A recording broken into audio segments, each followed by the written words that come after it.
Lods UB5RE. Check natin ha.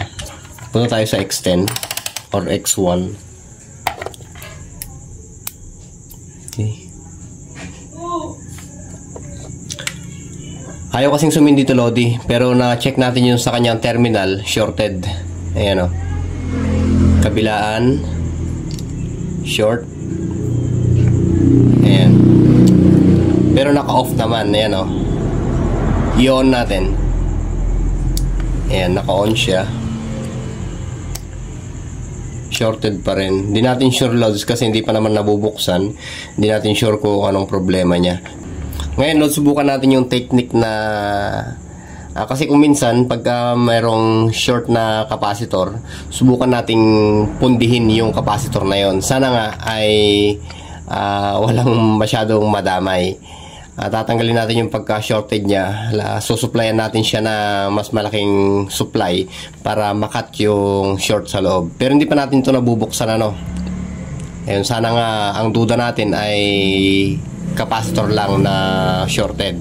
Sana ma-i-open natin yun, mabuksan natin yun sa pamamagitan ng pag-supply ng mataas na supply dito. Maaring 12 volts, mga ganyan, ng mas mataas ng konti. Kasi nga, 7.4 lang to.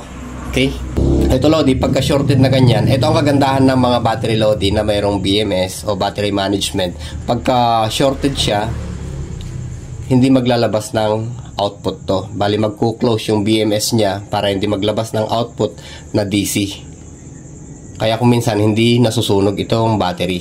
Pero kung open lang yon na battery cell na walang BMS at kung ano pa, aapoy ito. Itong battery na to. Kasi nga walang kumokontrol doon sa susuplayan niya na shorted. Ngayon, nakadetect ng shorted to, itong battery nung nilagay natin dito. Kaya kahit anong gawin natin, ayaw maglabas ng supply to. Check natin, Lodi, tignan nyo to. Bali, ayan, iset natin sa 10 volts yung ating multi-tester. Ayan. Ayan. Ngayon, itutok natin dito sa may positive. Ayan siya, oh. Kung mapapansin nyo, Lodi, yung ating multi-tester ay nakaset siya ng 7 volts. Ayan.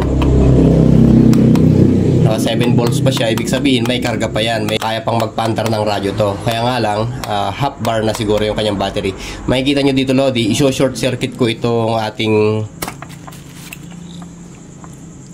battery. Ayan, oh. Papansinin nyo sa multi-tester. Kung mapansin nyo, tinanggal ko yung pagka-short niya. Ilan na lang yung binabato niya. Ayan, ibig sabihin, hindi isinagad ni BMS yung talagang karga nito, kundi gumawa siya ng paraan para ibaba yung voltahe nito. Ang voltahe na lang na nilalabas niya ngayon hanggang hindi pa natin tinatanggal si tester dito ay nasa 1.5 or 1.8 volt. Ayan, 1.8 volts pa yan yung nilalabas niya. Ayan, itutok natin. O, ayan, o. Kahit anong gawin natin, hanggang ganyan na lang yan. O. Kahit anong gawin natin i-short, hindi masusunog yung battery. Ayan, o. Pero kung battery lang yan na open, gaya ng mga ibang battery cell na wala pang sirkito, ayan, matagal lang umapoy yun. Ayan. Babalik yan sa 7 volts pagka nirelease natin to, yung kanyang na-detect, tapos ibinalik. Ayan. Nag 7 volts na uli siya. Ayan. Short circuit uli natin. Ayan. Ayan ang trabaho ng BMS. Hindi niya sinasagad. Battery management nga eh. Okay? So, i-check natin na talagang working itong battery pa na ito. Subukan nating ilagay sa ibang portable radio, no? I-check natin kung umaandar pa to. Yung condition ng radyo ay intact pa naman. Pero subukan natin isiksik to kung aandar. Ayun o, umaandar siya. Ayan. Kaya nga lang sira yung memory or yung RAM. Yung random access memory ng radyo na to papunta sa CPU. Kaya ganyan. Ayan o. Pero, working yung battery. So, ang gagawin natin dito, Lodi, itong radyo na to, subukan natin i-supplyan ng mas mataas para matanggal yung pagka-short niya. Hindi natin na-diagnose sa loob to, Lodi, walang bukasan to. Susubukan lang natin. 50-50 to kung mabubuhay o tuluyang masisira itong radyo na to. Ayan. No power na siya, Lods, kasi nga shorted na yung terminal. Ngayon, kukuha tayo ng supply. Ito, which is ito yung 12 volts. Mas maganda sana kung meron tayong capacitor na malaki. Yun yung kakargahan natin ng load. Tapos, itutusok natin dito. Parang pang-shock natin. Pero ganun pa man, subukan natin. Yung rectang 13.8, 50 ampere. Subukan natin. Ito, Lodi, hindi ko sinasabi na gayahin nyo, pero pinapakita ko lang kung kaya nating gawan ng paraan. Ibig kong sabihin, tsambahan na repair to, ano?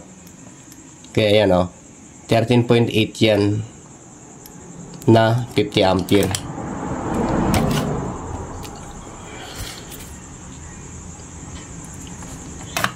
Bali, kung gagawin natin yung proseso na ganito, sure lang natin na naka-off yung radio. Ayan, naka-off dapat yan.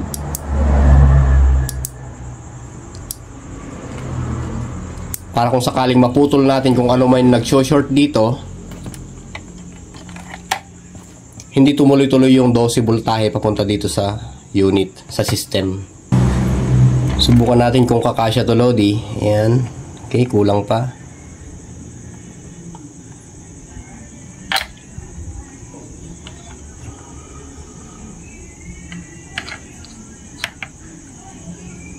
Oops. Oh, ang init. Napag-short ko. Napagdikit ko siya.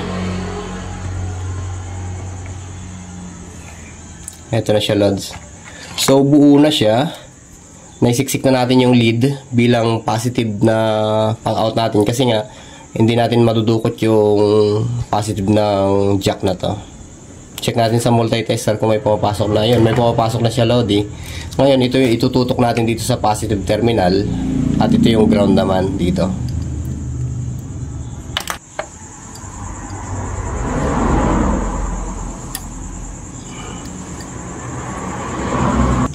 Okay, ito na siya, Lodi. Yun. Yun, nawala. Ayun. Na-short na natin, Lodi. O na-supply na natin siya ng malaki. Subukan natin kung ano nangyari sa kanya. Punta natin sa X1. Okay.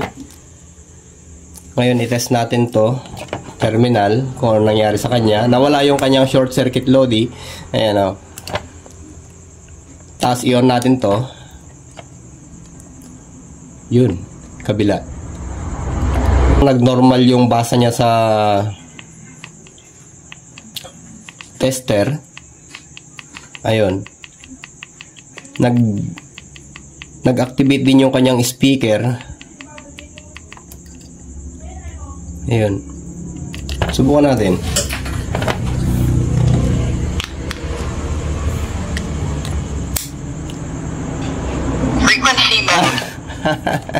Ito, Lodi, hindi ko siya binuksan, ano. Sinubukan lang natin kung kakayanin. Basta ang ginawa lang natin dito, sinupply natin siya ng 12 volts pero naka-off. Kasi nga, naka-off na yung kanyang volume. Shorted pa rin dito.